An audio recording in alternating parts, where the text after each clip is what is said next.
Hello लोगोफोर नोंथांमोनखौ आरोबाव आंनि बे गुबुन मोनसे गोदान भिडिअहाय बरायहरनाय थाबावबाय। स' नोंथांमोननिसिम आसा खालामो भिडिअखौ जागायनायनिफ्राय जोबजासिम नायलांगोन होननानै। ओमफ्राय लोगोफोर नोंथांमोनाथ' भिडिअनि टाइटेल एबा थाम्बनेइल नायनानै मोनथिखाबायानो जानांगौ दिनै आं मा भिडिअनि सायावहाय नोंथांमोननिसिम शेयार खालामनो होनना फैदों दे लोगोफोर। स' लोगोफोर जायफोरा भिडिअखौ नायनो इन्टारेस्ट मोनो अब्ला जोबजासिम नायलांबानो जाबाय दे लोगोफोर, जाहाथे नोंथांमोना भिडिअखौ नायनानै बुजियो दे लोगोफोर।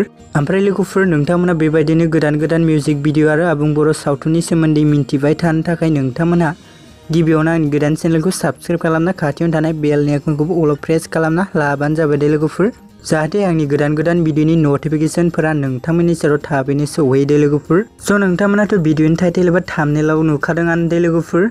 ओमफ्राय लोगोफोर आं दिनै मोनसे अफिशियेल मिउजिक भिडिअनि बागै आपडेटखौ नोंथांमोननिसिम शेयार खालामनो होनना फैदों दे लोगोफोर। ओमफ्राय लोगोफोर बे अफिशियेल मिउजिक भिडिअनि टाइटेलानो जाहैबाय ओइ बिबारि दे लोगोफोर।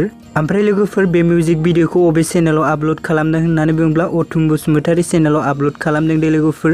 स' लोगोफोर जायफोरा दासिमबो जुदि बे मिउजिक भिडिअखौ नायाखै अब्ला अथुम बसुमतारी इउटुब चेनेलाव थांनानै नायहैबानो जाबाय दे लोगोफोर। ओमफ्राय लोगोफोर बे मिउजिक भिडिअआव जों फाव खालामनायखौ नुनो मोन्दों पजित आरो सनिया दे लोगोफोर। ओमफ्राय लोगोफोर बे मिउजिक भिडिअनि मेथाइखौ रोजाबदों बिजोंसार बड' दे लोगोफोर। स' लोगोफोर बिथाङानो बे मिउजिक भिडिअ रिलिक्सखौबो होदों दे लोगोफोर। आरो लोगोफोर केरिय'ग्राफखौ खालामदों सांग्रां बसुमतारी दे लोगोफोर। कनसेप्ट एन्ड डाइरेक्सनखौ खालामदों उथुम दे लोगोफोर। स' लोगोफोर बिदिब्ला दिनैनि आपडेटआ बेखिनियानोमोन दे लोगोफोर। स' नोंथांमोना भिडिअखौ नायनानै मोजां मोनोबा खनसे लाइक खालामना होबानो जाबाय दे लोगोफोर।